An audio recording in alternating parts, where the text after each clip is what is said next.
Bonjour à toutes et à tous, avant de commencer la vidéo, pour les nouveaux qui me découvrent, vous trouverez en description le lien de mon groupe Telegram où je vous partage une de mes stratégies ainsi que mes analyses quotidiennes.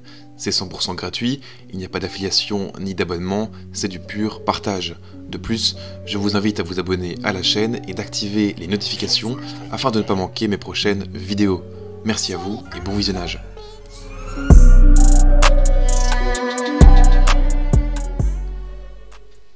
Avant de plonger dans les détails de la stratégie, examinons les outils dont vous avez besoin justement pour utiliser cette fameuse stratégie de trading du canal de Fibonacci. Heureusement, vous n'avez besoin que d'un seul outil, à savoir l'indicateur du canal de Fibonacci.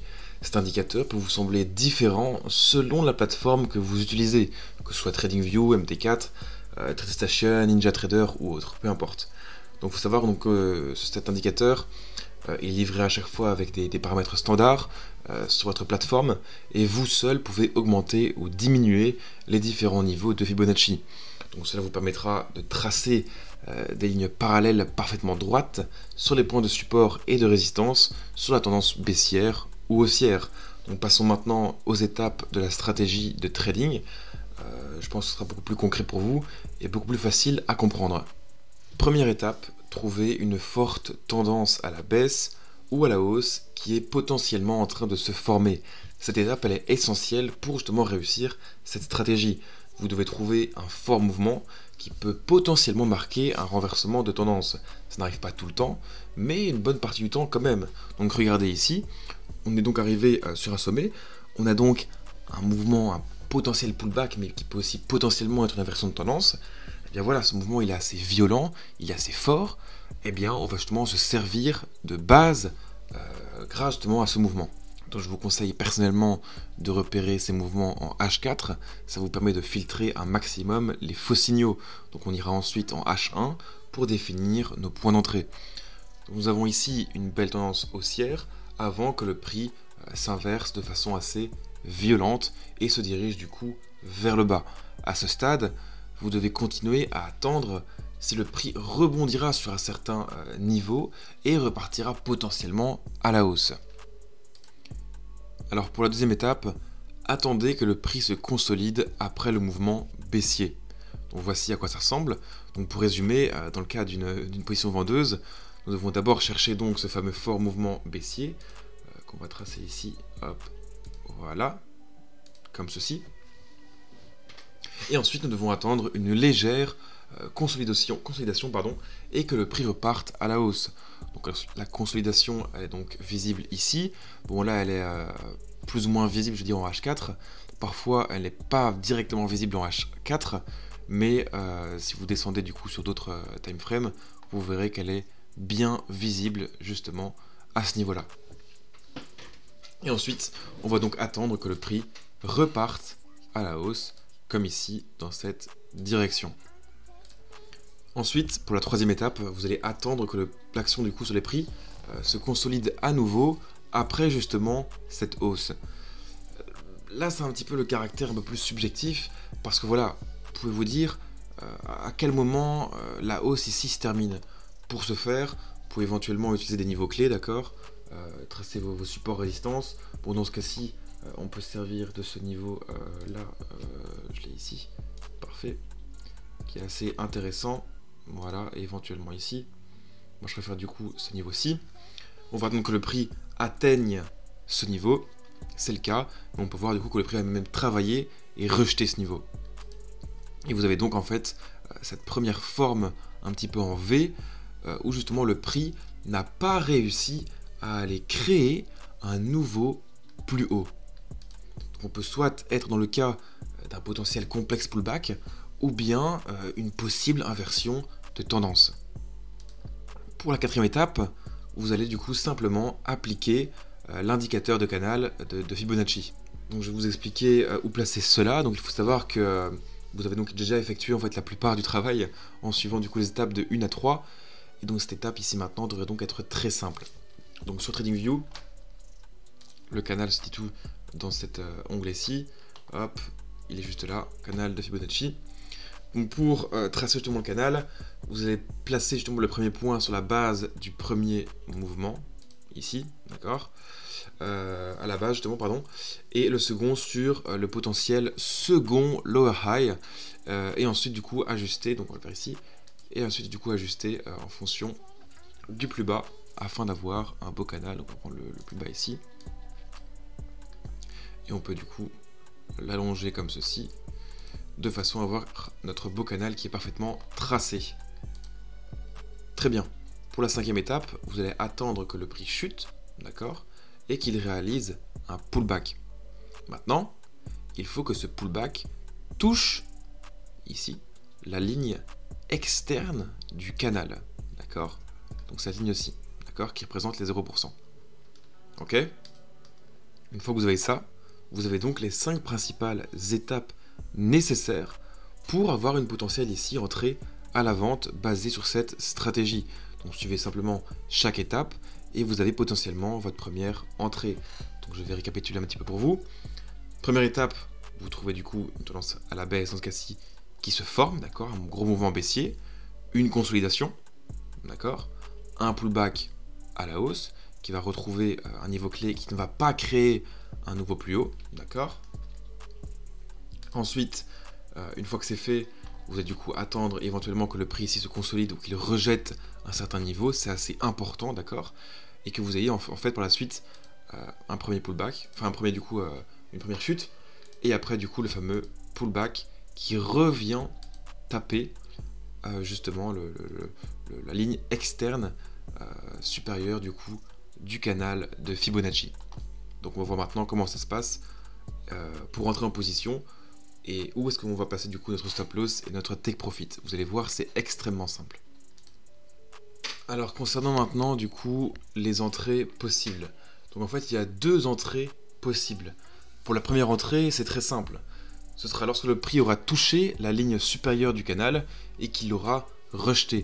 Donc vous pouvez bien sûr rester en H4, du coup avec cette bougie ici haussière, qui vient toucher justement la ligne supérieure du canal et qui la rejette avec cette mèche. Vous pouvez donc rentrer à la clôture de cette bougie, d'accord, ou bien vous pouvez aussi du coup aller en H1 et essayer de trouver une meilleure position d'entrée.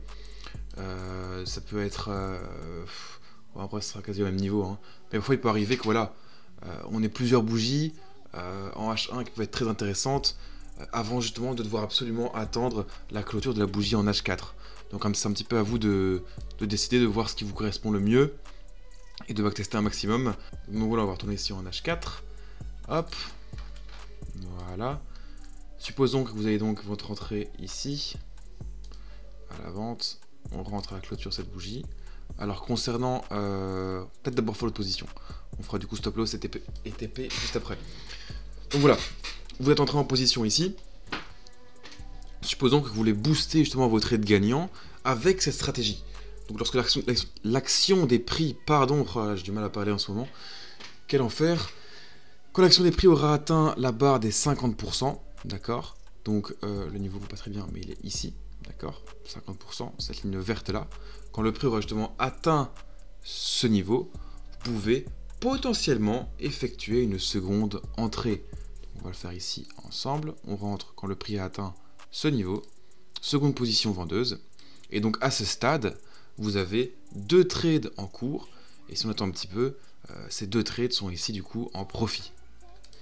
Alors pour le stop loss, vous pouvez le placer au niveau du plus haut actuel ici, du coup après le pullback, ou bien en prenant du coup le plus haut précédent. C'est un petit peu à vous de voir en fonction de votre aversion au risque et en fonction de vos backtests.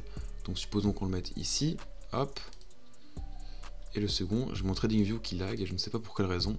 Le second, du coup, vous pouvez mettre aussi au même niveau, hein, hop, voilà, ou bien aux techniques, vous pouvez aussi le mettre au niveau du point d'entrée précédent. C'est un petit peu à vous de décider, un petit peu à vous de voir ce qui vous plaît le mieux.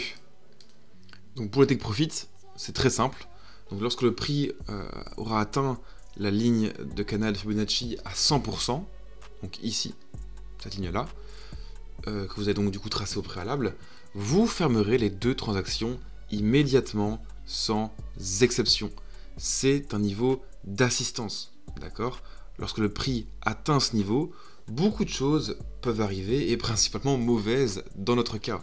Vous voyez, si on regarde un petit peu plus loin, ce niveau justement 100, si on clôture quand il arrive, du coup voilà, quand le prix a atteint le niveau 100, d'accord, qui touche cette ligne, on se trouve ici.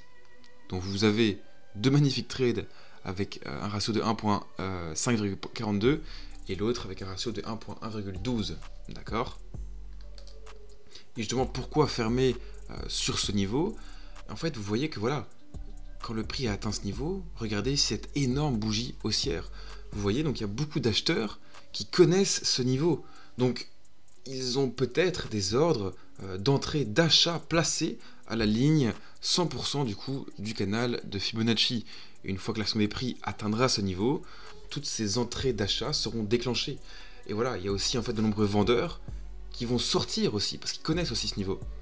Et donc on aura une potentielle, un potentiel pullback ou une potentielle inversion à voir, mais en tout cas, il y aura du coup possiblement ce niveau qui soit rejeté, parfois ça n'arrive pas, bien sûr, parfois ça arrive, mais au moins vous savez que ce niveau peut être assez dangereux. Alors en plus de tout ça ici, vous pouvez aussi éventuellement utiliser du coup un trailing stop, donc un stop loss suiveur, et ainsi voilà, au fur et à mesure que le prix baisse, vous déplacez votre stop loss. Donc par exemple, une fois que voilà, le prix touche la ligne 50% de Fibonacci, donc ici, pour le premier ordre, que vous avez du coup ajouté votre deuxième entrée, voilà, vous pouvez déplacer du coup par exemple votre stop loss pour la première position au 38% ou bien un break-even. Voilà, c'est un petit peu à vous de voir. Au moins ça bloquera certains bénéfices au cas où justement le prix décidait de se retourner contre vous et du coup se diriger à la hausse.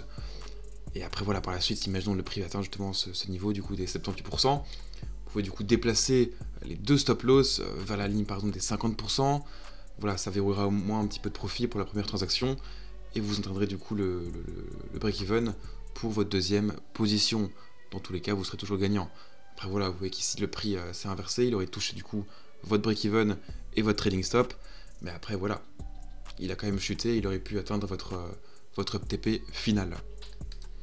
Donc voilà, je vais dézoomer ici pour que vous ayez du coup l'exemple complet. Je vais faire afficher à l'écran un screenshot d'un exemple de position acheteuse que je ne vais pas décortiquer en vidéo parce que sinon ça serait beaucoup trop long. Bon, donc pour l'après réflexion, je me suis dit que j'allais quand même vous montrer un exemple concret d'une position acheteuse en vocal, c'est quand même plus simple et plus clair pour vous et ça ne peut être que instructif. Donc voilà, tout d'abord on a ici une tendance de fond qui est baissière, nous avons du coup notre élan haussier qui se forme ici, d'accord. On a ensuite notre repli, d'accord, avec une supposée consolidation ici, pour on a des bougies de rejet, on va attendre en tout cas que le prix s'inverse, d'accord. Une fois qu'on a ça, on va attendre donc une consolidation ou un rejet. On peut aller évidemment sur d'autres time frames pour analyser ça en profondeur. Et une fois que c'est fait, on a donc tracé notre canal. Bon, c'est vrai que je l'ai fait à l'avance en fait ici. J'aurais peut-être pas dû. Je vais le faire avec vous. Ce sera toujours mieux. Hop, à partir d'ici, on relie en fait notre ici supposé en fait nouveau higher low. On va ici passer le dernier point ici. Voilà. Bon, évidemment, vous pouvez l'ajuster un petit peu. Parfois, moi, ce que j'aime faire, en tout cas, c'est aller en H1 et placer du coup le canal sur le prix de clôture le plus bas qui a été créé ici dans cette zone. Voilà, c'est un petit peu aussi à vous de voir et à vous de vous adapter. Et du coup, en fait, on va attendre que le prix reparte ici à la hausse. Voilà. Et là, on a un pullback qui est très léger, mais qui est quand même présent. D'accord? On rentre après la bougie de rejet.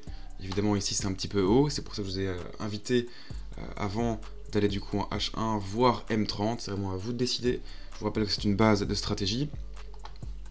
Supposons que nous avons une entrée. Je l'ai ici. Hop. Parfait. On va dans ces environs ici. Hop, le sommet là. On va viser les 100% à nouveau, d'accord. Donc on va voir en fonction de où le prix va atteindre ce niveau. Seconde position sur les 50%, hop, éventuellement. Et voilà, on a le prix ici qui a parfaitement atteint du coup notre take profit. Et vous voyez encore, comme je vous expliquais en début de vidéo, que le prix a très fortement réagi quand il est arrivé du coup sur la zone des 100% du coup du canal ici. Donc voilà, vous avez comme ça ici maintenant un exemple aussi de position. Je remets ça pour que ce soit plus clair. Et voilà, n'hésitez pas à faire une capture d'écran. Au moins, vous l'avez en tête. Donc voilà, j'espère que ça vous aura aidé. N'oubliez pas que ça reste une base de stratégie. Il y a encore du boulot. Si c'était aussi simple, tout le monde serait gagnant. À vous maintenant d'ajouter d'autres éléments, d'autres conditions d'entrée, etc., etc. Tout est possible. Mais surtout, n'oubliez pas, s'il vous plaît, de constituer votre plan, d'exécuter votre plan, de tenir un journal et d'optimiser votre plan. C'est en suivant ce processus avec rigueur et discipline que vous deviendrez rentable sur les marchés. Voilà. Merci à vous. Vidéo pas trop longue, c'est nickel. On est dans les temps. On se retrouve la semaine prochaine, peut-être pour une autre base de stratégie, si ça vous intéresse. N'hésitez pas à me partager vos idées de vidéos dans les commentaires.